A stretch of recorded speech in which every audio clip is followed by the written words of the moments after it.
maqaa Abbaatti kan Ilmaatti kan Hafuura Qulqulluu sadan Waaqayyo tokko. Ameen.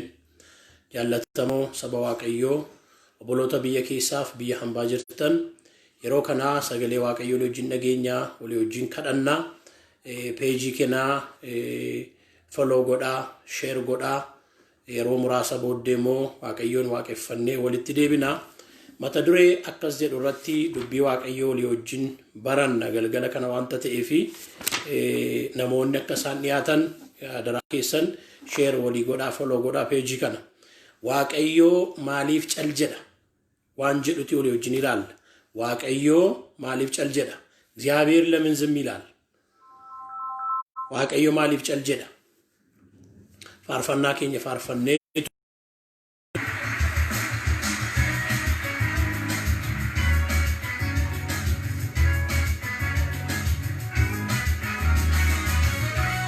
follow godhaa share waliif godhaa sagalee waaqayyo galgala kana walii wajjin dhageenya.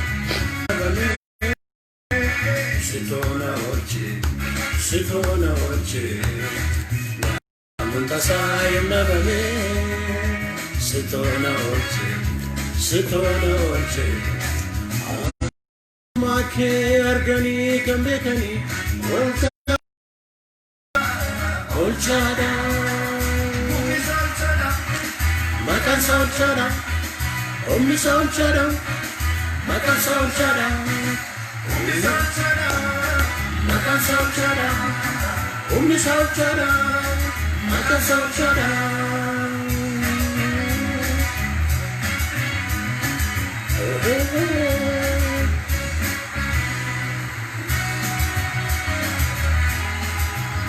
Only fish Anam Jukoti Maikake Fasuri What listen for you Hartega Magani Galbenjira Harga get Madonna Amen Ebosan Nandukan Wana Pilise Kedavida Nafijare Madano Kanbase Arkamiti Simfasure Dara Podkase Lana Rike Danura Yaruke Luana Kasuke Lama Narabuke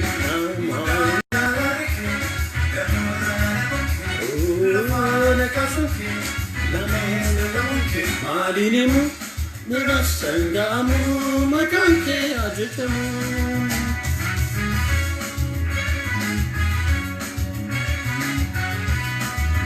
Malinimu nirasangamu makanke ajetamu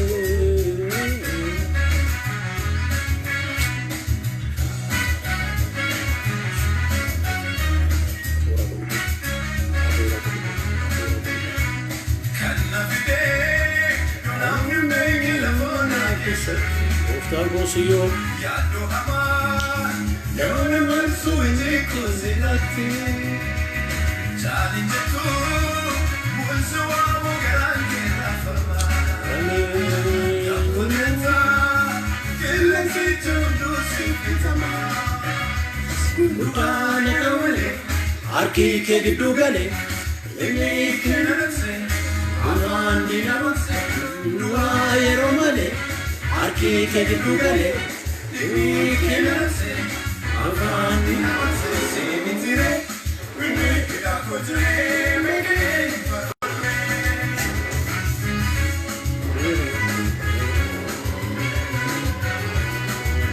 Semitire, Winnikida Kotire, Megane,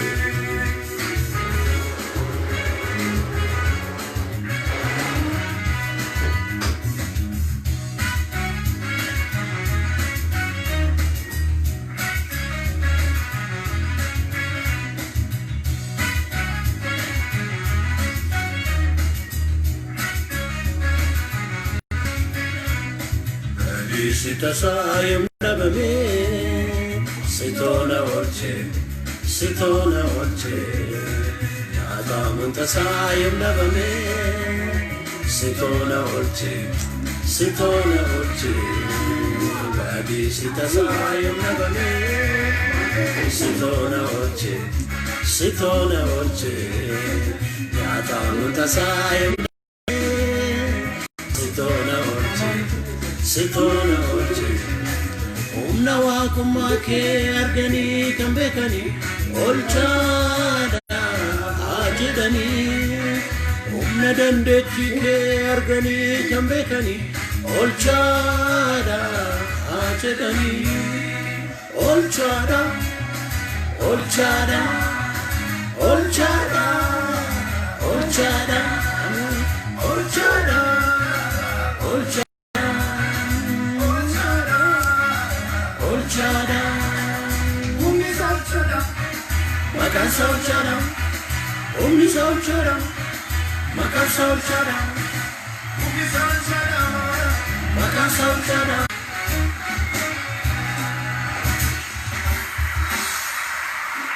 Waaqayyo olchada galanni saafatau saganta kana warra follow gochaa jirtan share waliif godha. Mata dureen yeroo kana Waaqayyo laphee korra kan kaa'e kan inni na barsiise yeroo gabaabaa Waaqayyo maaliif cal jedha. Waan jedhu irratti dubbii Waaqayyoo wajjin ilaalla. Yeroo tokko naqa tokko Waaqayyo nama jalaa cal jedha. Yaabeer lamin zimmi ilaala. Cal jedhee nama ilaala Waaqayyo. Waa'ee cubbuu layyakki waan jiraateef yookiis wanti tokko waan ta'eef miti. Karaa sanarra miti. Dubbii Waaqayyoo galgala kana isinii wajjin kan inni hirmaatu. Toora sanarra miti. Ituma namni dhugaa qabu. Ituma namni isaaf abboomamu, ituma namni isa sodaatu, ituma namni isa tajaajilu, Waaqayyo maaliif cal jedha. Isa jedhu irratti sagalee Waaqayyo walii wajjin ilaalla. Luqaas boqonnaa tokko keessa kan inni walii wajjin ilaallu mee Waaqayyo sagalee kan akka nu barsiisuuf akka inni nutti dubbatuuf addoma jirrutti Waaqayyoon kadhannaa irra deebi'een sagantaa kana follow godha share waliif godha hunduma bira haa ga'u Waaqayyo akka nutti dubbatuuf hin kadhanna. Waaqayyo Abbaa, Waaqayyo Ilmaa, Waaqayyo Hafuura Qulqulluu, Waaqa sadan tokko yeroo hundumaa iddoo hundumaatti kan argamtu si'a tokkichaan iddoo hundumaatti kan argamtu maqaa Yesuus Kiristoosiin galanni siif haa ta'u. Yeroo kana mooyaa gooftaa siin kadhadhaa carraa kana situ nuuf laatee balbala kana situ nuuf banee anis dubbii kee dubbachuuf dhiyaadheera sabni kees dubbii kee barachuuf dhiyaataniiru maqaa Yesuus Kiristoosiin ana nama dadhabaa kana Hafuurri Qulqulluun naa gargaaru. Obboloonni dhagaan obboloottoonni dhagaan dubbii dhaga'an kanaan kan fayyan haa ta'an kana kan hin jaallanne karaa garagaraa danqaa hoomuu kan barbaadu maqaa Yesuus isa waaqarratti lafarratti haboo qabuun harukutaman nu wajjin ta'i nu gargaari Hafuura Qulqullu sammuu koon yaadi arraba koon dubbadhu ana nama dadhabaa kanatti fayyadami cubbuun nama kamiiyyuu sin danqiin maqaa Yesuusiin ameen. Luqaas boqonnaa tokko lakkoobsa 5 hanga 7 dubbifachuu dandeessu. Mata dureen irratti dubbadhu Waaqayyo maaliif cal jedha. Ituu namni dhugaa qabu, ituu namni isaaf abboomamu, ituu namni isa kadhatu, ituu namni isa tajaajilu Waaqayyo maaliif cal jedha. Mee namoota Waaqayyo jalaa cal jedhe tokkoon iddoo kanarraa isinitti agarsiisa. Namoonni kun Zakkaariyaasiif Elsaabeet jedhamu. Boqonnaa tokko lakkoobsa 5 hanga 7 argattu. Eenyu namoonni kun lamaan? Namoonni kun lamaan Zakkaariyaas luba jechuun Waaqayyoof namoota kan walitti araarsu, namootaaf namoota kan walitti araarsu, kan fo'ame, kan filatame, Waaqayyo kan isa muude, kan isa dibee jechuudha. Haati manaasaa Elsaabeet immoo isheen sanyii lubaati. Lachanuu isaaniiyyuu maatii lubaa keessaa kan argamanidha. Namoonni kun lamaan hojii Waaqayyoo kanaaf kan fo'amanidha, kan filatamanidha. Akkuma isinitti dubbadhe akkas jedha. Bara Herodos biyya Yihuudaa bulchaa turetti lakkoobsa 5 balbala lubootaa kutaa biyya Abiyaa keessaa lubni Zakkaariyaas jedhamu tokko ture. Haati manaasaas sanyii lubootaa keessaa maqaan ishees Elsaabeet jedhama ture. Isheen sanyii lubootaa keessaati, innis luba. Lammaffaa namoonni kun lamaan macaafi qulqulluun kan isaaniif dhugaa ba'u jireenya qajeelaa qabu. Waaqayyoof abboomamu, Waaqayyoof jiraatu. Jireenya isaanii Waaqayyoof kan dhugaa ba'anidha. Kan dhugaa ba'ameefidha. Kana kan dhugaa ba'uuf dubbii Waaqayyooti. Akkas jedha. Lakkoofsa 6. Lachanuu isaanii gooftaaf seera isaa raawwachaa fuula Waaqayyoo duratti jireenya qajeelaa jiraatu turanii jedha. Fuula Waaqayyoo duratti lachanuu isaanii namatti hin tolu. Abbaan manaas haati manaas maatiin kun Waaqayyoon sodaatanii Waaqayyoof abboomamanii jireenya qajeelaa qabaatanii yommuu jiraatan lachuun isaanii Waaqayyoof abboomamu, Waaqayyoof hin jiraatu, jireenya qajeelaa qabu. Kana kan dhugaa ba'uuf wangeela keenya, wangeelatu dhugaa ba'aaf. Kuni hojjetoota Waaqayyoorraa, tajaajiltootarraa, amantootarraa, duuka buutobarraa kan eegamudha. Yeroo hunduma anarraas hin eegama Waaqayyoof abboomamuun. Warra dubbii kana karaa kana dhaga'aa jirtan isinirraas hin eegama Waaqayyoof abboomamuun. Waaqayyoos yeroo hundumaa kana nurraa barbaada. Kun wanta Waaqayyo itti gammadudha. Waaqayyo waaqarra taa'ee nu keessatti arguu kan barbaadudha. Kun firoota koo abboomamuun qajeelummaan, abboomamuun aarsaarra caala wanta ta'eef. Macaafa Iyyoob boqonnaa 1 lakkoofsa 6-8 yommuu ilaaltanii gaaf tokko nan dubbisa kutaa kana.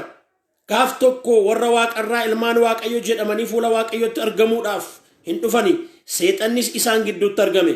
Waaqayyo ati eessaa dhuftee jedhee seexana gaafate. Seexanni immoo lafarra asii fajje deebi'aa tureen dhufe jedhee Waaqayyo immoo deebiin kenne. Waaqayyos seexanaan Iyyoob garbicha koora yaada kee keesseeree biyya lafaarraa namni akka isaatiin jiru. Haleluuyaa. Namni akka isaatiin jiru. Inni irrina kan hin qabne, nama qajeelaa, nama ana Waaqayyoon sodaatu. Seexanatu wajjin dhufee dhiyaate. Akkas jedhee Waaqayyo eessaa dhufte?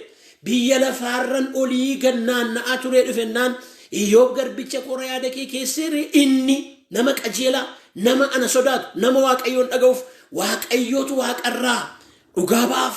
Iyyoob nama Waaqayyoon dhaga'ee sodaatee jiraatudha. Maal jechuun barbaade asirratti? Waaqayyo hunduma keenyarraa qajeelummaa isa sodaachuu keenya hin barbaada. Sadaffaa namoota kanarraa kan hin barru maatii lubaati isiniin jedheera. Jireenya dhugaa, jireenya Waaqayyoon sodaatu qabu. Sadaffaa namoota kadhataati. Namoota jilbaati. Hin kadhatu. Kadhachuu beeku. Jilbeenfachuu beeku. Fuula Waaqayyootti kufuu beeku. Waaqayyo wajjin haasa'uu beeku. Elsaabeet akka Waaqayyo nuuf godhu, akka Waaqayyo nuuf raawwatu, akka Waaqayyo nuuf hojjetu, akka Waaqayyo waan nuuf godhu barbaanna malee badaa yeroo fudhanne yeroo tokko Waaqayyoon hin kadhannu. Akkas jedha. Ergamichi itti dubbatee yaa Zakkaariyaasin sodaa Waaqayyo dura turuu beekanidha. Kadhadhaa kan nuun jedhee nu abboome moo gooftaa keenya Iyesuus Kiristoosidha. Kiristoos Iyesuus jireenya kadhataa qaba. Kanaaf waan barbaadan hin arganne jedha Yaaqoob immoo yeroo baay'ee hin hawwina malee badaa hin kadhannu. Keessumaa bara kana haasaa jaallanna, oduu jaallanna, na dabalatee dubbii jaallanna, badaa kadhattan. Kanaaf hin fudhanne jedha sagaleen Waaqayyoo.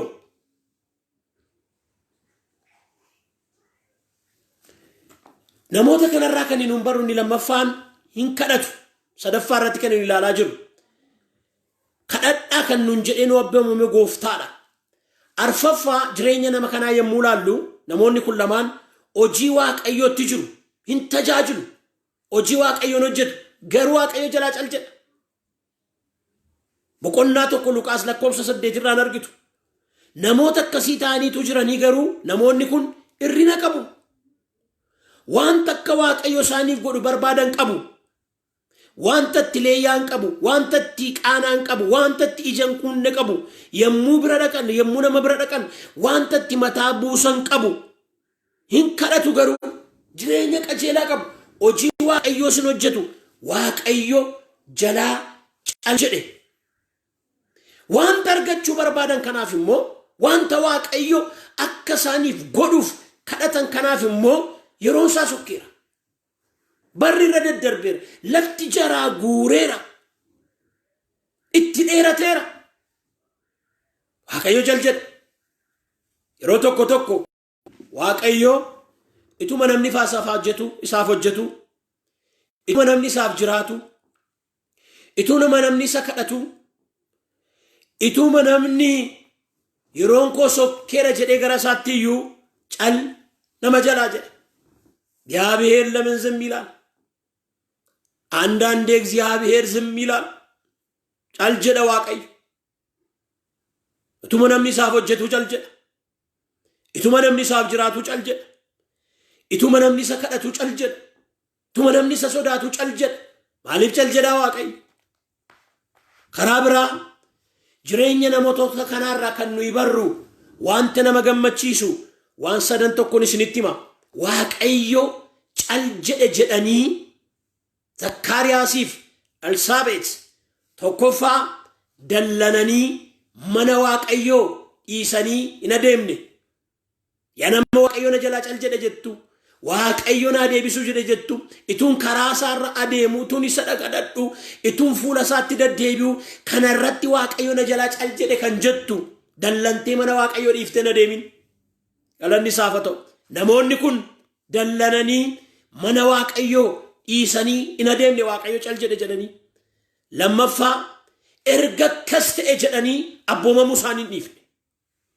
Erga akkas ta'e jedhanii Waaqayyoon jiraachuu isaanii, Waaqayyoof buluu isaanii, Waaqayyoof bitamuu isaanii, Waaqayyoof abboomamuu isaanii hin dhiifne. Hima jiraatu Waaqayyoof, hin abboomamu Waaqayyoof. Waaqayyo na jalaa cal jedhe jettee booddee keetti hin deebiin. Karaarraan kaatiin jireenya warra jallootaa hamootaa ilaaltee hin dogoggorin. Hin dhufaa Waaqayyo. Yeroo qabaa Waaqayyo. Guyyaa qabaa Waaqayyo. Waaqayyo nu jalaa cal jedhe jedhanii abboomamuu isaanii hin dhiifne. Sadaffaa hojii isaanii, tajaajila isaanii isa Waaqayyotti kenne hin dhaamne. Karaa kanaana dhaggeeffachaa kan jirtan tajaajiltoonni, hojjetoonni mana Waaqayyoo keessatti waamicha garagaraa kan qabdan, ituma isa kadhattanii, ituma isaaf abboomamtanii, ituma isaaf hojjettanii, ituma fuula isaa dura qajeelummaadhaan dhugaadhaan deddeebitanii Waaqayyo isin jalaa cal kan jedhe hin dhiisinaa hojii Waaqayyo. Hallelujah. Hin dhaabinaa. Waaqayyo cal jedhettanii booddee keessanitti isin deebiinaa. Ergama keessan hin irraanfatinaa. Wangeela lafan kaa'inaa. Dhugaan dhossinaa. Erga Waaqayyo cal jedhee jettanii gara booddee keessanitti hin deebiinaa.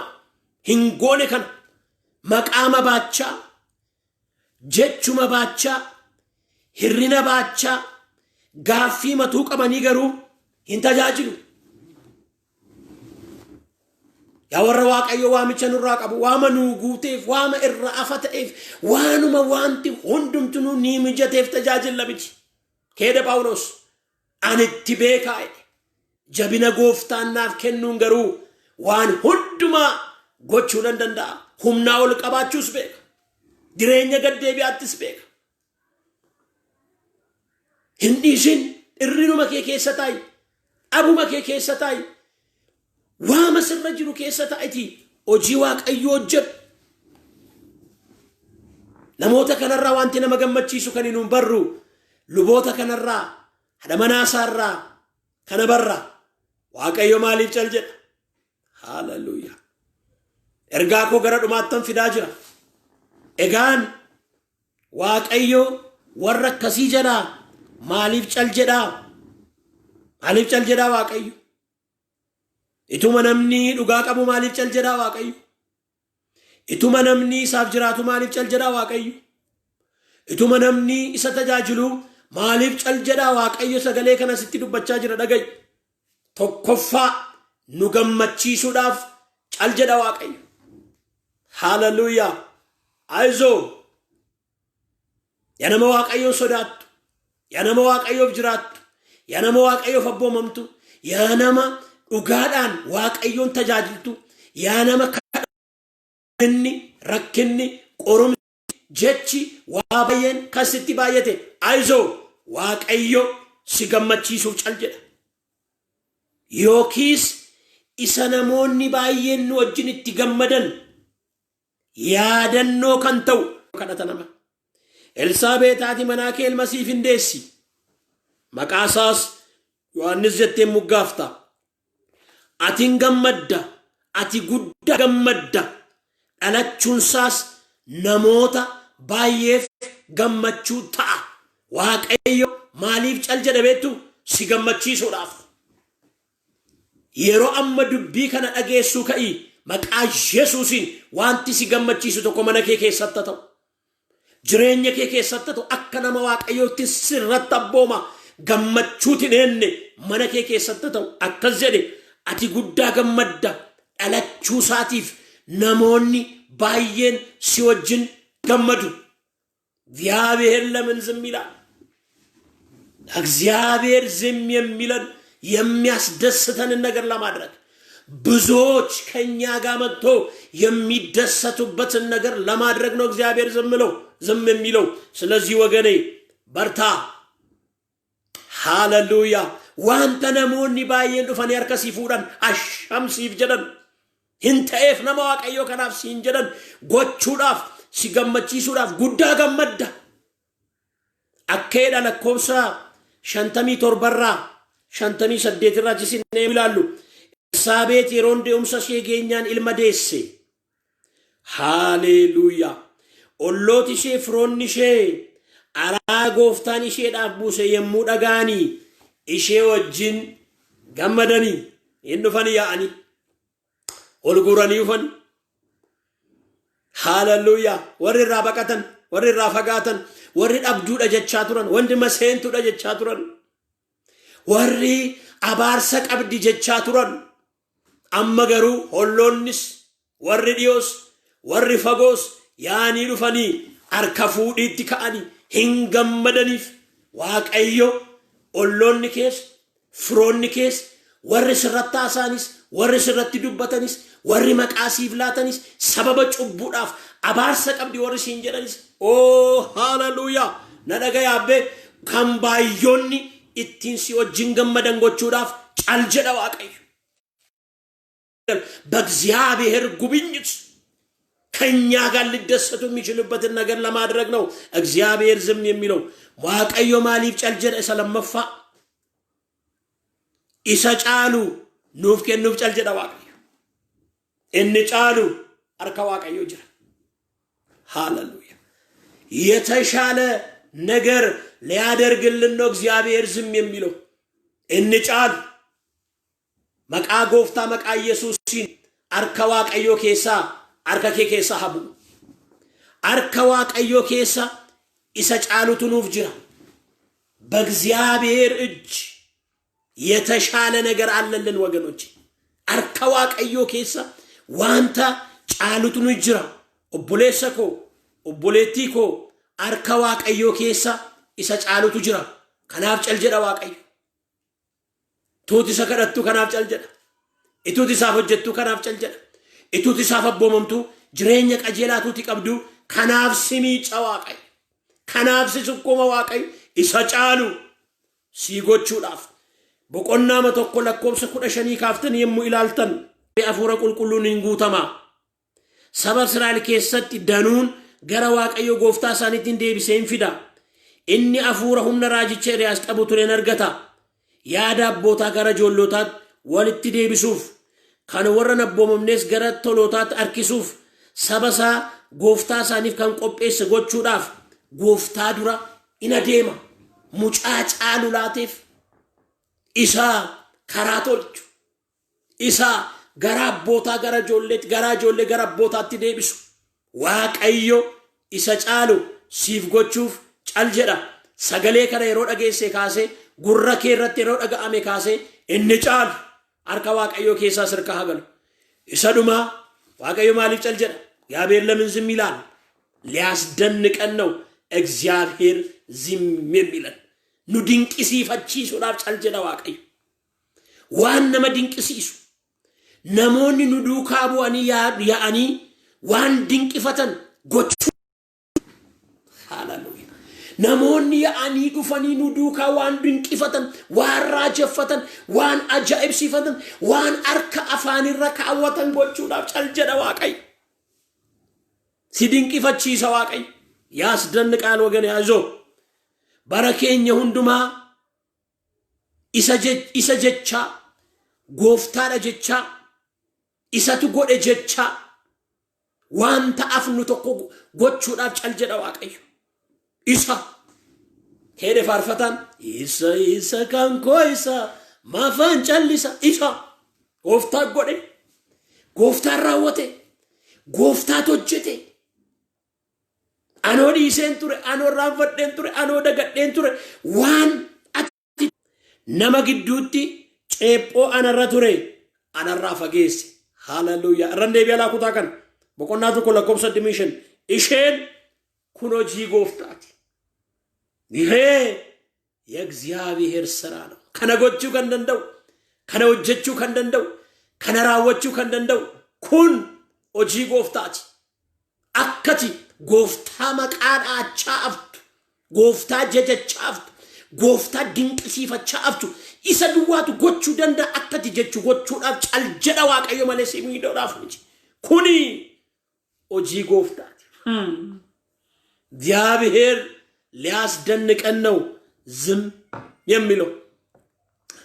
ሲዱዋሚት ባዮኒ ሲዱካ ያኒ ዱፈኒ እንድንቅፈተኒ ዋይ ሙጭቻ በቆና ተቆለ ኮምሰ ጃተሚጃ ወሪ ከነ ደጋኑ እንድኑሞ ዱብቻ ገራቲ ቀበተኒ ሙጫንኩን ማልተ ኢናላታ ዱጉማ አርቀሚች መቃ ሙጫ ከነ ከሞጋስ ለበሚች ጋፉ መሰነ እርገማ ተከዘደ መቃሳ ዮሐንስ ጀቴ ሞጋፍታ ብሎተኮ ፍሮተኮ ዋቀዮ ከናፍ ጫልጀዳ ዋቀዮ ዋን ሲገመቺሱ ቀባ ሂንገመደ ነሞኒ ባየን ሲወጅን ገመዱ ያነመ ዱጋ ቀብዱ ያነመ ዋቀዮፍ ጅራቱ ያነመ ዋቀዮ ፈቦምቱ ያነመ ዋቀዮን ከደቱ ዋቀዮ ነጀላ ጫልጀደ ማሊፍ ጀ ከንጀቱ እላ ገልገለ ከና የሮ ከና አኔርጋን ሲቀባ ዋቀዮ ሲገመቺሱፍ ዋንተ ነሞኒ ባየን ሲዱካቲ ገመደን ጎቹዳፍ ጫልጀዳ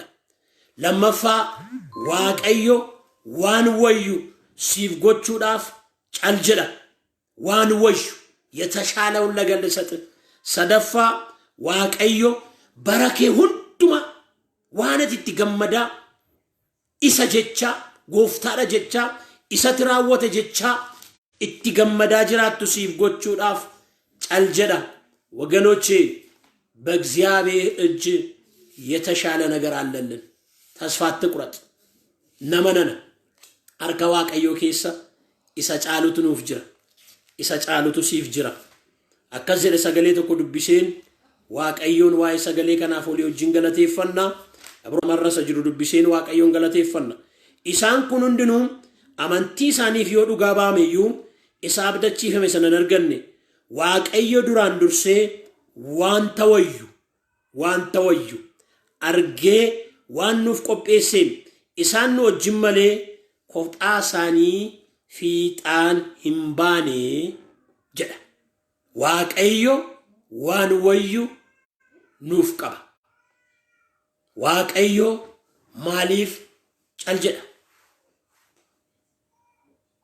መተዱሬን ገልገለ ከነ ረቲ ዱበዴ ሰከና ፈለው ጎዳ ሼር ኦሊቭ ጎዳ እንከደን ያ ዋቀዮ ገለኒ ሲፋቶ አትከራ ተቆስ ከራ ለመስን ዱበታ የሮ ከና ከራ ፔጂ ከና ሰገሌ ከና ዋንት ዱበቴ ሲያ ገለቱ ያ ገድር ራሃከው ዲጵን ራሃከው ሙደምን ራሃከው አኩመ ሰገሌን ከጀ maqaa Yesuusiin hagammadu wanta namoonni baay'een duukaa itti gammadan mana isaa mana ishee keessatti ta'u yaa gooftaa sin kadhadha wanti caalu wanti wayyu nama kanaaf ta'u sin kadhadha gooftaatu godhe gooftaatu hojjete jedhee wanta inni barasaa hunduma itti galateeffachaa jiraatu itti si dinqifachaa jiraatu dubbii amma dubbatame keessa kana duukaa nama kana irratti ta'u yaa gooftaa sagaleen dhaga'ame kun nurratti mana koo irratti namoota kana dhagaan hundumaa irratti